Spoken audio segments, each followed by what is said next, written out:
जी, video देखी सबने? Lecture देख लिया लाइन फिटिंग का?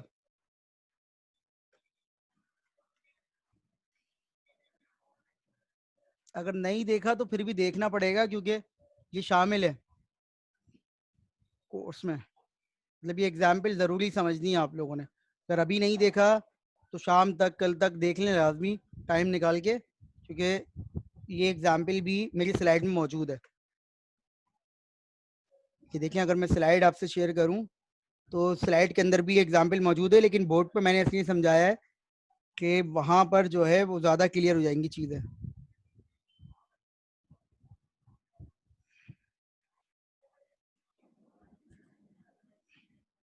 ये देखिएगा,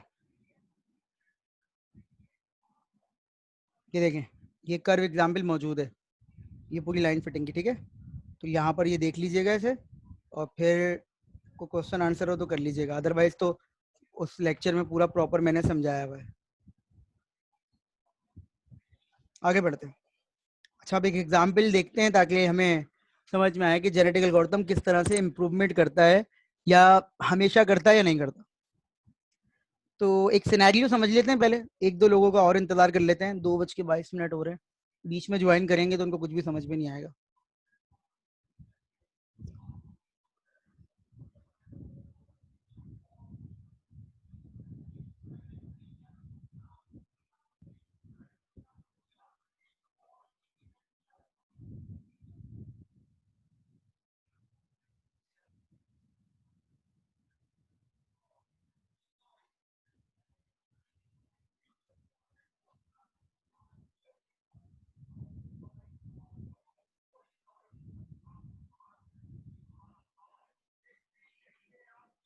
अच्छा,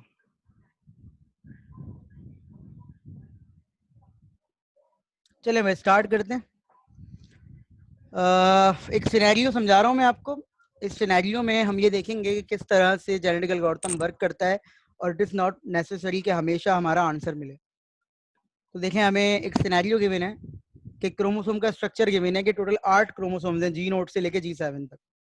मतलब एक क्रोमोसोम के अंदर 8 जीन है, जी नोट से लेके G7 तक। जी की वैल्यू बताई हुई है कि 0 और 9 के इन बिटवीन हो सकती है, इंक्लूसिव। 0 और 9 को शामिल करके 0 से 9 के दरमियान में कोई भी वैल्यू हो सकती है, और रिपीट भी हो सकती है। इसका मतलब है ये नहीं लिखा हुआ कि कोई एक आ गई तो दूसरी नहीं आएगी।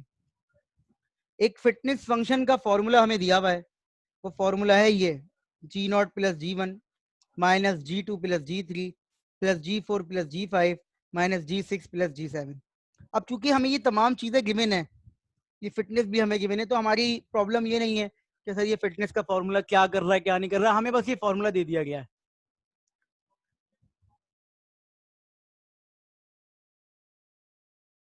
तो अब हम ये टेंशन नहीं लेनी कि सर ये फॉर्मूला कहाँ से आया, बस हमें दे दिया गया, हमें क्या करना है, इसको यूज करना है। हमारा सॉल्यूशन, हमारा प्रॉब्लम क्या है? Find chromosomes with the highest fitness.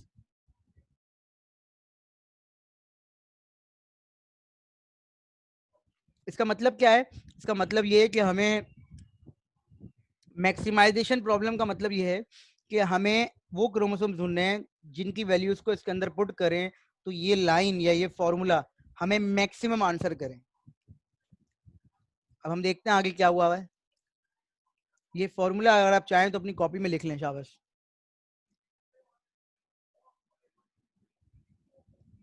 ये फॉर्मूला अपनी कॉपी में लिख लीजिएगा।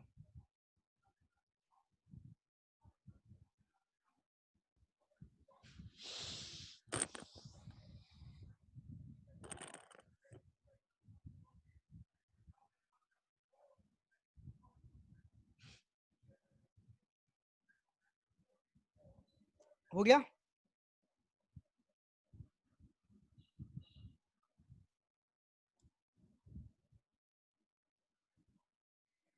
बाकी सब ठीक है?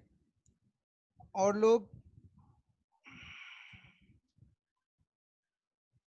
सही है। तो देखें, अब ये दोबारा से रिपीट कर रहा हूँ, ये फॉर्मूला सिर्फ इस प्रॉब्लम के लिए है। मेरा एक्सपीरियंस है, मैं हर क्लास में ये बताता हूँ कि कुछ स्टूडेंट ये समझते हैं कि ये फॉर्मूला जेनेटिक एल्गोरिथम का फॉर्मूला है। ये फॉर्मूला जेनेटिक एल्गोरिथम की सिर्फ इस एग्जाम्पल में यूज होता है। तो जो लोग अभी तवज्जो से बात नहीं सुन रहे एग्जाम में, वो लोग क्या करते हैं, एग्जाम में वो स्टूडेंट कोई और सवाल भी आया होता है जेनेटिक एल्गोरिथम का तो वो उसको इसी से सॉल्व कर देते हैं। तो काइंडली इस चीज को गौर से सुन लीजिए कि ये फॉर्मूला सिर्फ इस प्रॉब्लम के लिए है। आगे बढ़ते हैं।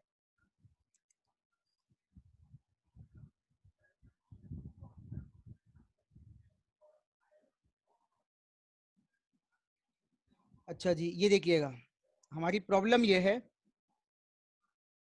कि हमें क्रोमोसोम्स ही गिवन है, 4 क्रोमोसोम्स गिवन है। हमें कहा गया है कि पॉपुलेशन इनिशियलाइज भी हमने आपको करके दे दी है।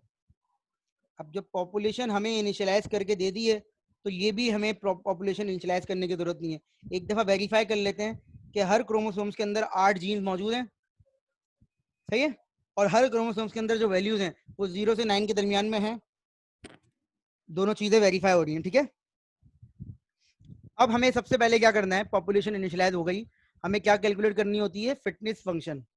हमें फिटनेस कैलकुलेट करनी होती है फॉर एवरी क्रोमोसोम, ऐसा ही है, हमें हर क्रोमोसोम्स की फिटनेस कैलकुलेट करनी होती है। हमने क्या किया, हमने हर क्रोमोसोम्स की फिटनेस कैलकुलेट की।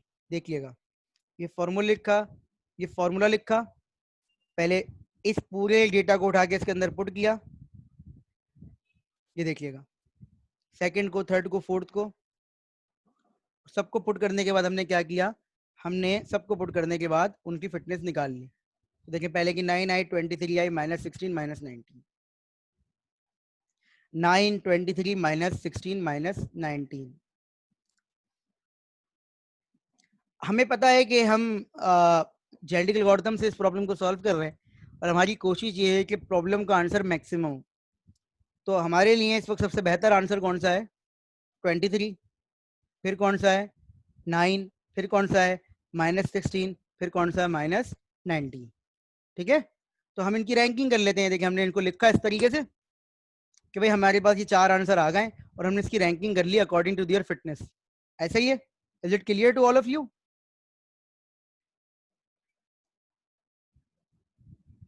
हमने सबकी रैंकिंग कर ली।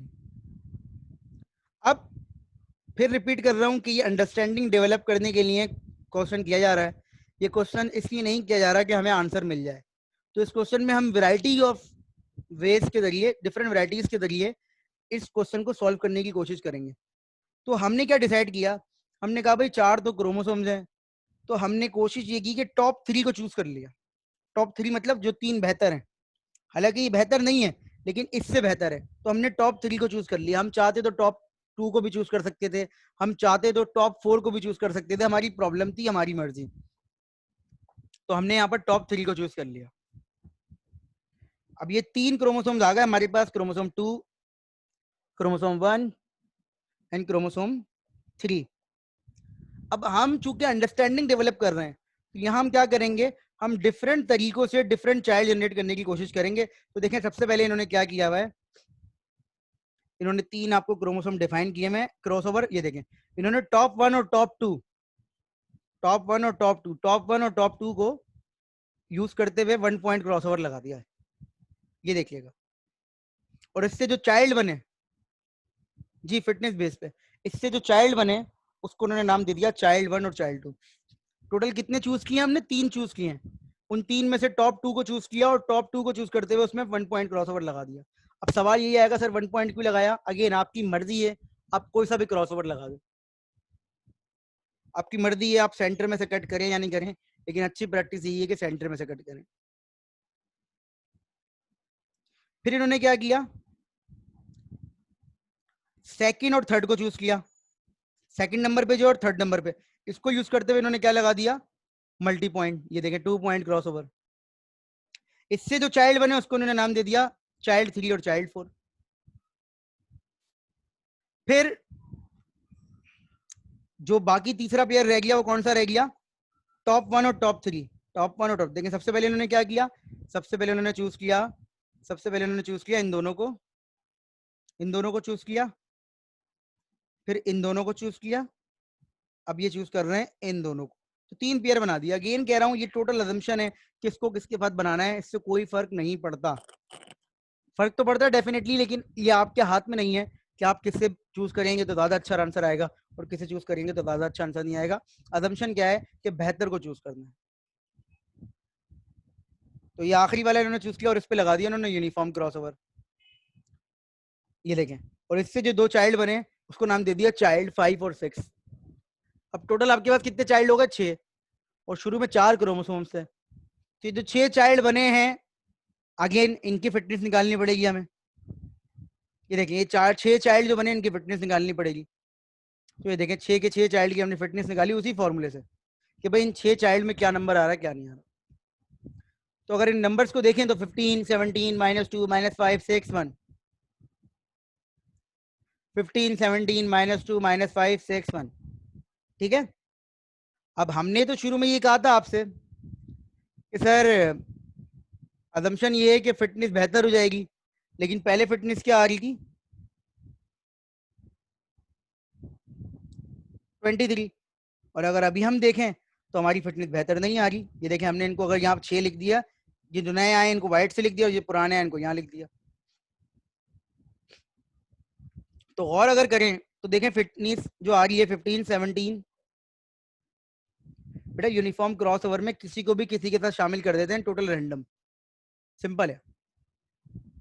किसी को भी किसी के साथ शामिल कर देते हैं, स्वैप कर देते हैं। मतलब जब हमने इसको ऐसे लिखा तो हमें तो लग रहा है कि सर पहले तो 23 अच्छा आंसर था, लेकिन अब जो आपने चाइल्ड बनाया उसमें तो आंसर मौजूद नहीं है। तो अगर गौर करें आप तो देखें मार्जिन की बात होती है। ये देखें, ये जो कलर है ना, इन कलर्स को भी देखें आप। तो देखिए ग्रीन वाला कलर यहाँ शामिल हुआ तो इसमें 1 आ गया आंसर। ग्रीन वाला कलर यहाँ शामिल हुआ तो 6 आ गया आंसर। ग्रीन वाला कलर यहाँ शामिल हुआ तो 15 आ गया। ग्रीन वाला कलर यहाँ शामिल हुआ तो 17।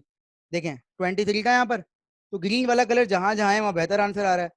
फिर हम आ जाते हैं ब्लू वाले कलर पे, तो देखिए ब्लू वाला कलर यहाँ है तो बेहतर आंसर आ रहा है। यहाँ है तो ऑरेंज की इफेक्ट की वजह से थोड़ा कम हो गया आंसर, यहाँ है तो ऑरेंज की इफेक्ट की वजह से कम हो गया। तो ओवरऑल अगर हम बात करें इस पूरे की रैंकिंग अगर हम कर दें तो ये देखिएगा, अगर हम रैंकिंग कर दें तो अभी भी हमारा पुराना आंसर बेहतर है, लेकिन ओवरऑल फिटनेस इंप्रूव हुई है। मेरा पॉइंट समझ में आ रहा है? ओवरऑल फिटनेस इंप्रूव हुई है। ओवरऑल फिटनेस क्या होती है कि अगर हम ओवरऑल फिटनेस निकालें तो पहले अगर हम निकालें तो 23 और 19 के दरमियान में कितना डिफरेंस है? 42। 23 और -19 के दरमियान में कितना डिफरेंस है? 42। लेकिन अगर हम अब अगर हम फिटनेस निकालें नए वाले की 17 और -2, तो ये डिफरेंस सिर्फ 19 का रह गया। पॉइंट समझ में आ रहा है? तो ओवरऑल फिटनेस जो हुई है वो सिस्टम की इंप्रूव हुई है। सिस्टम की ओवरऑल फिटनेस क्या हुई है? इंप्रूव हुई है। और अगेन अभी तो आपने एक आइट्रेशन की है, जब आप नंबर ऑफ आइट्रेशन करेंगे सर्टेन, तो उसके बाद तो हो सकता है कि आंसर बेहतर हो जाए। पॉइंट समझ में आ गया मेरा? जो चीज हम समझना चाह रहे हैं वो क्या समझना चाह रहे हैं यहाँ पर, कि जरूरी नहीं है कि एक स्टेप में आपका आंसर आ जाए या एक स्टेप में आपका आंसर इंप्रूव हो जाए। ये एक सर्टेन नंबर ऑफ आइट्रेशन के बाद आपको दिखना शुरू होगा। Is it clear?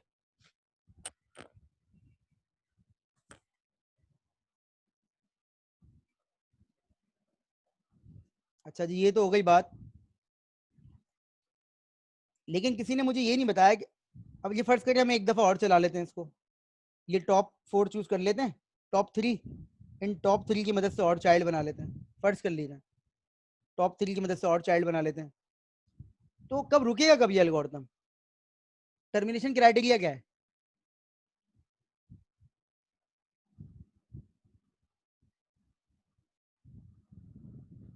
Termination criteria क्या है? मतलब आपका आंसर क्या होगा कि ये रुक जाए?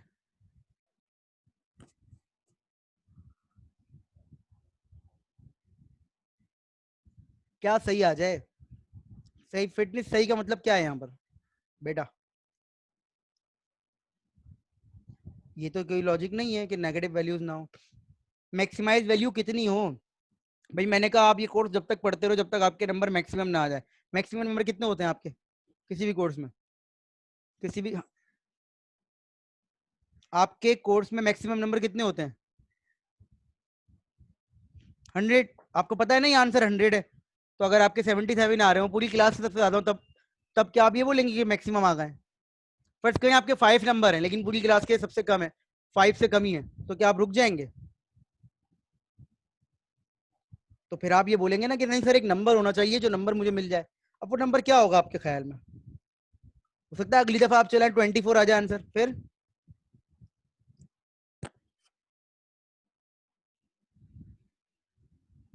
इस प्रॉब्लम में मैं ये पूछना चाह रहा हूं आंसर क्या है।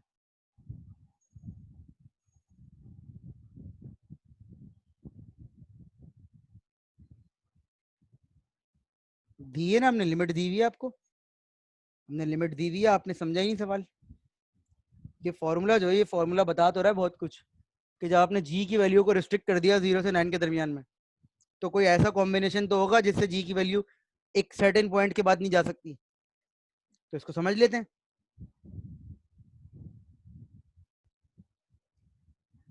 ये फॉर्मूला देखें, ये फॉर्मूला जो लिखा हुआ है स्क्रीन पे, ये फॉर्मूला, इस फॉर्मूले में ये चीज माइनस हो रही है, ये चीज माइनस हो रही है। अब अगर किसी भी चीज में से किसी भी चीज को माइनस करें तो उसका इफेक्ट हमें खत्म करना है। ये चीज क्या है, ये चीज सब प्लस हो रहे हैं ब्रैकेट वाले, लेकिन इसमें से इसको माइनस करना है। तो इसका सबसे बड़ा नंबर क्या आ सकता है, इस ग्रुप का सबसे बड़ा नंबर क्या आ सकता है? सवाल सुन लें जुबैर, इस ग्रुप का सबसे बड़ा नंबर क्या आ सकता है?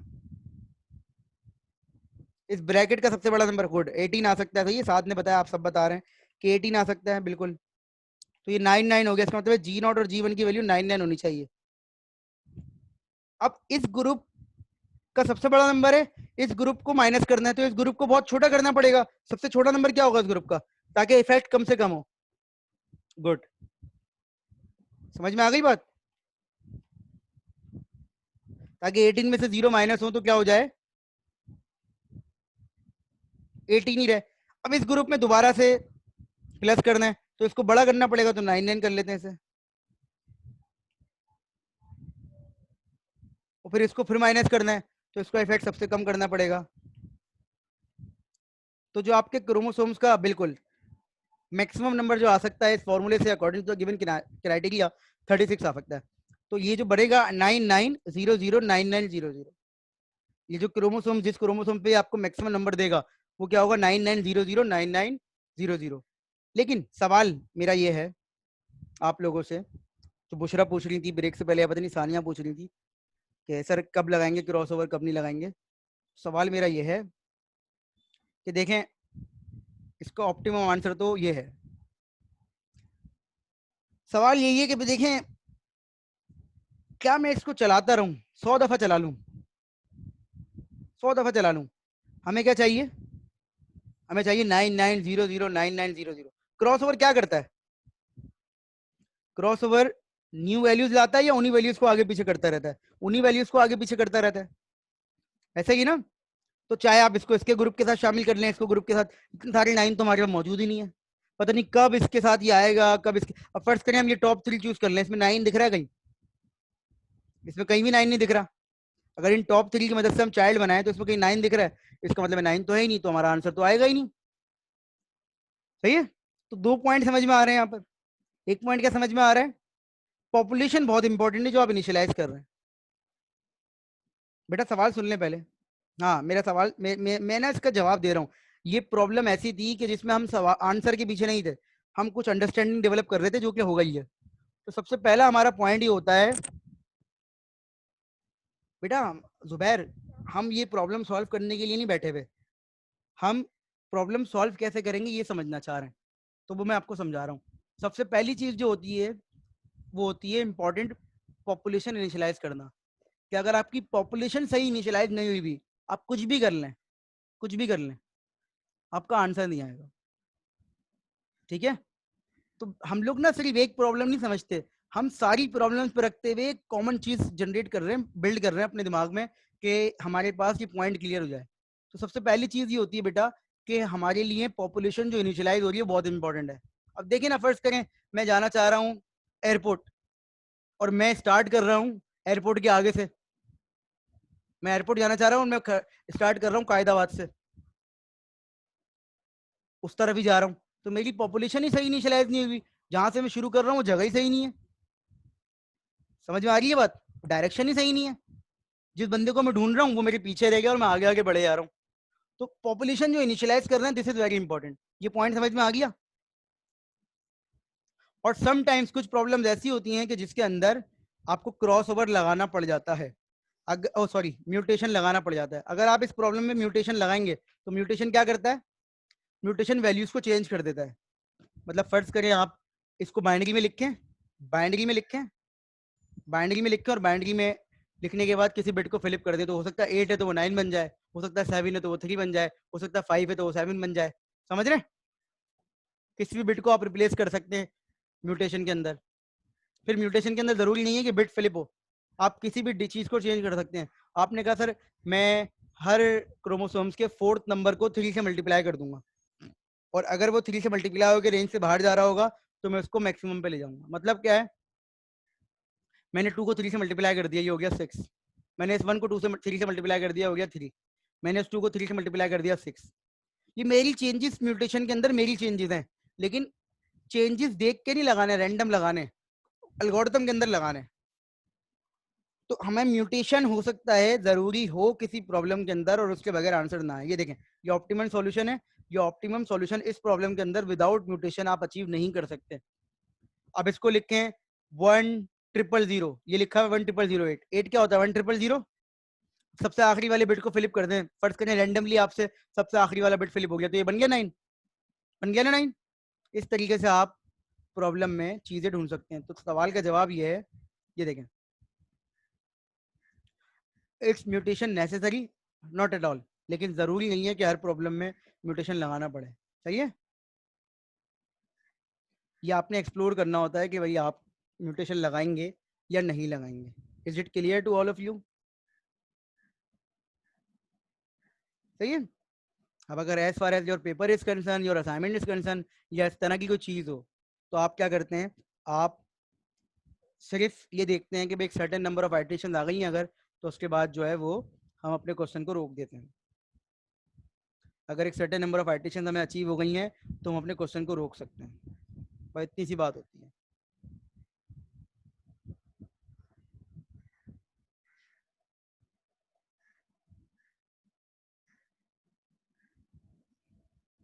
अब मैं आपको एक असाइनमेंट दे रहा हूँ, लेकिन उस असाइनमेंट को पहले मैं समझा रहा हूँ कि करना क्या है।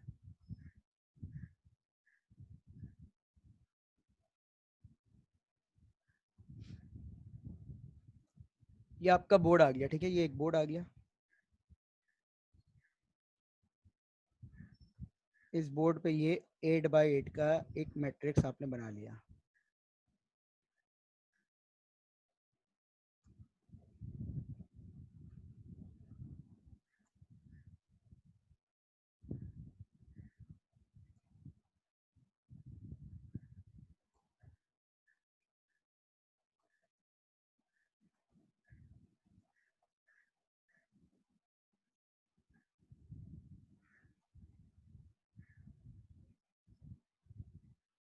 फर्स्ट करिए 8x8 का एक मैट्रिक्स है, ठीक है।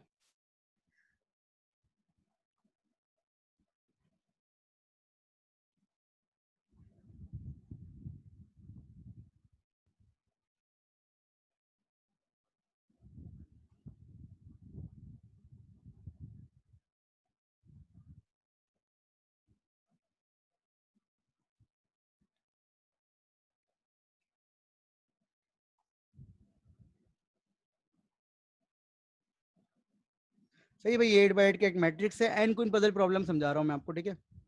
फर्ज करें एक क्वीन यहाँ रखी हुई है, एक क्वीन यहाँ रखी हुई है, एक क्वीन यहाँ रखी हुई है, एक क्वीन यहाँ रखी हुई है, एक क्वीन यहाँ है, एक क्वीन यहाँ पर है, एक क्वीन यहाँ पर है, और एक क्वीन यहाँ पर है। तो इन क्वीन को प्लेस करते हुए हमने एक लॉजिक ये लगाई है कि हर रो में एक क्वीन रखी है। कॉलम का ख्याल नहीं रखा, लेकिन हर रो में एक क्वीन रखी है, ठीक है। अब अब देखें, इस किसी भी ना प्रॉब्लम को समझना, मैंने पहले भी बार बार ये बात कही है, मैं दोबारा रिपीट कर रहा हूँ कि ये आपके हाथ में है। अब देखें, मैं इस प्रॉब्लम को किस तरीके से अपनी कॉपी में रिप्रेजेंट कर सकता हूँ। एक तरीका तो ये है कि मैं इस बोर्ड को हर दफा बनाता रहूं। बोर्ड बनाने में देखें कितनी देर लगी है मुझे, और सही भी नहीं बना। एक तरीका क्या है कि मैं कोई एक ऐसी स्कीम डिफाइन कर दूं कि जिसके जरिए मेरी प्रॉब्लम समझ में आ जाए। जैसे आपने मशीनरी कैनिबल किया था, जिस तरह से आपने फार्मर वाली प्रॉब्लम की थी, जिस तरीके से आपने 2-1 प्रॉब्लम की थी, तो इन तमाम प्रॉब्लम्स को आपने ग्राफ में कैसे रिप्रेजेंट किया था? पूरे पूरे बोर्ड तो नहीं बनाए थे आप लोगों ने। आप लोगों ने क्या किया था?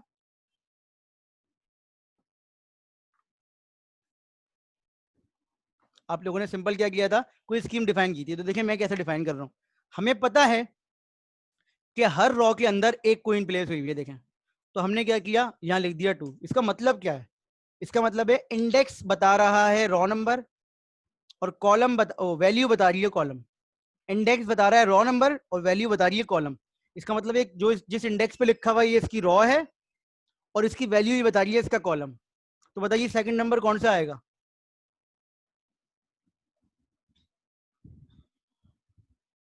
शाबाश। सेकंड नंबर कौन सा आएगा? 4। गुड। देखें ये फोर्थ नंबर पे है। अब थर्ड नंबर कौन सा आएगा? 6, फिर 2, फिर 5, फिर 7, फिर 1 और फिर 8। Is it clear? तो हमने एक स्कीम डिफाइन कर दी। वो स्कीम कैसी है कि रॉ बता रही है इंडेक्स, इंडेक्स बता रहा है रॉ और वैल्यू बता रही है कॉलम। Is it clear? अब ये बोर्ड बनाने की जरूरत नहीं है, सही है। लेकिन आप तो स्टूडेंट हैं, कंफ्यूज होना तो आपका बुनियादी हक है। तो अब आप ये बोलेंगे सर अगर फर्ज करिए बोर्ड नहीं बना हुआ हो,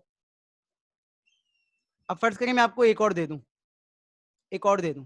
मैंने कहा भाई 2, 5, 8, 3, 1, 7, 4, 6 और क्या रहता है, होगा सब। ठीक है, ये होगा।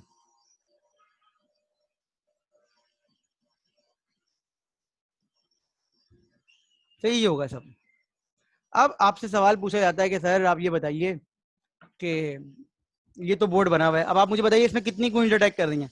तो आप गिनना शुरू कर देंगे, आप बोलेंगे सर सबसे पहले हम आते हैं इस वाली क्वीन पे, इसके अटैक देख लेते हैं और फिर उसको लिख लेंगे। तो आप आए सबसे पहले इस पे, आपने बोला सर ये वाली क्वीन को देखते हैं इसके कितने अटैक हैं। देखिए इसका एक अटैक ये रहा,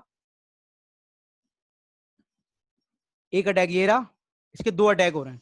एक देखें अटैक इससे हो रहा है और एक अटैक किससे हो रहा है, इससे हो रहा है। तो सर इसके तो 2 अटैक हो गए। तो मैंने कहा भाई लिख लो यहाँ पर ताकि याद रहे, 2 प्लस। अब बताएं इस वाली क्वीन के कितने अटैक हैं। तो सर इस वाली क्वीन का देखें वर्टिकल तो कोई अटैक नहीं हो रहा, अगर डायगोनली देखें तो इससे अटैक हो रहा है ना। अगर डायगोनली देखें तो इससे अटैक हो रहा है, इधर डायगोनली देखें तो किसी से अटैक नहीं है, इधर भी किसी से नहीं है, इधर भी किसी से नहीं है, तो इसका एक अटैक है। इस तरीके से सबके अटैक काउंट कर लेंगे, एक करके दिखा रहा हूं मैं आपको। देखें अब देखें इसका वर्टिकली कोई अटैक नहीं है, अगर डायगोनली देखें तो इसका किसी से अटैक नहीं है, इधर इधर भी देखें किसी से अटैक नहीं है, तो इसका कोई अटैक नहीं है। फोर्थ वाली का देखें, इसका इससे अटैक हो रहा है एक और एक इससे अटैक हो रहा है 2, इधर कोई अटैक नहीं है, इधर कोई अटैक नहीं है, इधर भी कोई अटैक नहीं है, 2 अटैक हैं इसमें। फिफ्थ क्वीन का देखें तो इसका देखें, इसका कोई अटैक नहीं है, यहाँ अटैक है, एक अटैक है यहाँ पर। ठीक है, यहाँ कोई अटैक नहीं है और यहाँ भी कोई अटैक नहीं है। अब सिक्स क्वीन का देखें तो इसका अटैक कहाँ पर है, यहाँ कोई अटैक नहीं है, इससे अटैक हो रहा है, इसका भी एक अटैक है। सेवेंथ क्वीन का देखें तो इसका देखें यहाँ कोई अटैक नहीं है, वर्टिकली और डायगोनली देखें तो यहाँ भी कोई अटैक नहीं है, तो इसका 0 है। अगर आठवीं क्वीन का देखें तो इसका कितना अटैक है, इसका देखें यहाँ कोई अटैक नहीं है, यहाँ कोई अटैक नहीं है, यूं देख लेते हैं, एक एक अटैक है। ठीक है, तो इस पूरे बोर्ड का अगर मैं आपसे अटैक्स पूछूं तो ये होगा 5 और 5 और 3 8। इसका मतलब है इस वक्त इस बोर्ड के अटैक होगा 8। ये तो जनाब आपने वो बताया जो डायग्राम बनी हुई थी, लेकिन फर्ज करिए डायग्राम ना बनी हुई हो, फर्ज करिए डायग्राम ना बनी हुई हो, फर्ज कीजिए कि ये डायग्राम बनी हुई नहीं है, फर्ज करें डायग्राम बनी हुई नहीं है, डायग्राम के बगैर आपने बताना है कि इसके अटैक कितने हैं। सॉरी, ऊपर वाला बोर्ड मौजूद है, नीचे वाला मैंने गलती से लिख दिया, मतलब अभी मैं जरूरत नहीं है उसकी, सिर्फ ऊपर वाला बोर्ड। तो देखिए ये डायग्राम बनी हुई थी तो आपने बता दिया 8 अटैक है। लेकिन अगर ये डायग्राम ना बनी हुई हो और सिर्फ ये नंबर लिखा हो तो क्या आप में से कोई बता सकता है इसके कितने अटैक हैं? इन नंबर्स की खेल पे, इस नंबर्स को देखते हुए, इन नंबर्स को यूज करते हुए आप में से कोई बता सकता है इसके कितने अटैक हैं? कैसे? डायग्राम बनाने में टाइम लगेगा, तो डायग्राम बनाए बगैर अगर आप बता सकते हैं कि इसके कितने अटैक हैं, हुदैफा कह रहे हैं बता सकता हूँ। डायग्राम बनाए बगैर अगर आप बता सकते हैं इसके कितने अटैक हैं तो ये काम थोड़ा जल्दी हो जाएगा। नहीं बता सकते? मैं बता रहा हूँ कैसे बता सकते हैं, गौर से सुनना है। अभी डायग्राम मौजूद नहीं है, ठीक है। आपने इसको उठाया, सबसे पहले आप ये चेक कीजिए, अरे मैं बता रहा हूँ ये आसान है, एक दफा प्रैक्टिस मांगती है चीज। सबसे पहले इसे चेक कीजिए, इस 2 को, आपके पास ये डायग्राम मौजूद नहीं है, इस 2 को देखिए, इस लाइन में कहीं और 2 लिखा हुआ है, ये इसका हॉरिजॉन्टल अटैक है। अगर इस लाइन में वो नंबर रिपीट हो रहा है तो इसका क्या है, ये हॉरिजॉन्टल अटैक। ये देखिएगा, इस लाइन में कहीं 2 रिपीट हो रहा है, 1 हो रहा है, तो ये देखें ये वाली बात हो रही है, ये 2 ये लिखा हुआ, ये 2 लिखा हुआ, सही है। हॉरिजॉन्टल अटैक कैसे पता चलेगा, कि अगर उस नंबर को दोबारा उस लाइन में कहीं देखो तो वो एक अटैक काउंट हो जाएगा। Is it clear, is it clear, ये एक अटैक होगा, सही है। अब आ जाए वापस, अब चूंकि ये डायगोनली भी चेक करता है, तो डायगोनली नंबर इंक्रीज कैसे होते हैं, इंडेक्स बढ़ाते हुए इंक्रीज होते हैं। देखिए अगर ये 2 है तो इसके डायगोनली यहाँ पर क्या है, 3, यहाँ पर कौन सा इंडेक्स है, 4, यहाँ पर कौन सा है, 5, यहाँ पर कौन सा है, 6, यहाँ पर कौन सा है, 7, यहाँ पर कौन सा है, 8। ये पॉइंट समझ में आया, दोबारा देखिए, अगर ये डायगोनली है तो इसके आगे की तरफ नंबर इंक्रीज हो रहा होगा और पीछे की तरफ क्या हो रहा होगा, नंबर डिक्रीज हो रहा होगा। तो देखें, सिर्फ वाली लाइन की बात कर रहा हूं बेटा, तो देखिए ये 2 इंडेक्स पर है, तो इसके आगे कौन सा इंडेक्स होगा नेक्स्ट लाइन में, 3, फिर 4, फिर 5, फिर 6, फिर 7। ये अटैक मौजूद था, ये आपने यूं देखा था अटैक, ये अटैक यहाँ मौजूद था, ऐसे था ना ये अटैक। अब देखिए यहाँ 2 के आगे 3 नहीं होना चाहिए, 4 नहीं होना चाहिए, 5 नहीं होना चाहिए, 6 नहीं होना चाहिए, 7 नहीं होना चाहिए, 7 मौजूद है, इसका मतलब है इसका इसके बाद अटैक हो रहा है। समझ में आया, दोबारा समझाता हूं। ये देखो, तुम यहां खड़े हुए हो, तुम्हारे आगे भी डायगोनल 2 तरीके का होता है, मैं बता रहा हूं बेटा, 5 से अटैक नहीं है बेटा, डायगोनल 2 तरीके का होता है। देखो एक डायगोनल ये है, एक डायगोनल ये है, एक डायगोनल ये है, एक ये डायगोनल है और एक ये डायगोनल है। ये समझ में आ गई बात सबके, मैं बैकवर्ड का बता रहा हूँ, था अभी तो मैंने शुरू किया है ना बताना। एक डायगोनल ये है और एक डायगोनल ये। अब इसको अगर 2 हिस्से कर लें तो एक डायगोनल वो है जो आपसे आगे की तरफ है, ये और ये दोनों आपसे आगे की तरफ है। अगर हम कॉलम के हिसाब से देखें, ये आगे की तरफ है, वैसे तो ये पीछे रो के हिसाब से देखें, लेकिन हम किसके हिसाब से देख रहे हैं, हम किसके हिसाब से देख रहे हैं, कॉलम के हिसाब से। तो ये आगे की तरफ है और ये दोनों किसकी तरफ है, पीछे की तरफ है। ये पॉइंट समझ में आ गया। अब आ जाएं, सिर्फ इसकी बात कर लें, तो आप जिस जगह पे खड़े हुए हैं उससे आगे जाते हुए आपने नंबर को इंक्रीज करना है, उससे आगे जाते हुए नंबर को क्या करना है, इंक्रीज। देखिए मैं 2 पे खड़ा हुआ था, मैं आगे गया, मैंने 3 देखा, यहाँ पर 4 देखा, 5 देखा, 6 देखा, 7 देखा, यहाँ पर 7 पर अटैक आ गया। अब चूंकि मैं जिस जगह पे खड़ा हूं उससे पीछे तो कोई है ही नहीं, जिस जगह पे मैं खड़ा हूं उससे पीछे तो कोई है ही नहीं, तो मुझे पीछे जाने की जरूरत नहीं है। लेकिन अगर फर्ज कर लें कि भाई मैं इस क्वीन को मिटा के, इस क्वीन को मिटा के मैं यहां बना दूं, यहां एक क्वीन में यहां बना दूं, इसको यहीं रहने देते हैं, और एक क्वीन और मिटा के मैं यहीं बना देता हूं दोबारा, ठीक है। और अब हम समझ रहे हैं इसके रेफरेंस से, काइंडली सब लोग गौर से सुनिएगा। तो अगर हम इस बोर्ड को बनाएं बेटा, तो काइंडली अगर आप लोग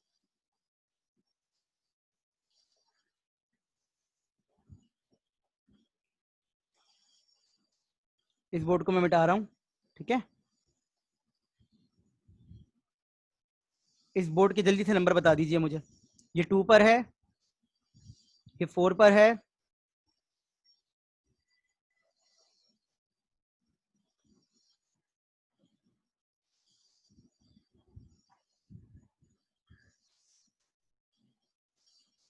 बेटा बोर्ड पर मुझे काम करने तो अभी मुझे सेटिंग करनी पड़ेगी आपको हटाने के लिए। ये 2 पर है, ये 4 पर है, फिर ये 6 पर है, एक मिटा हुआ और बना देते हैं यहाँ पर ये, ठीक है।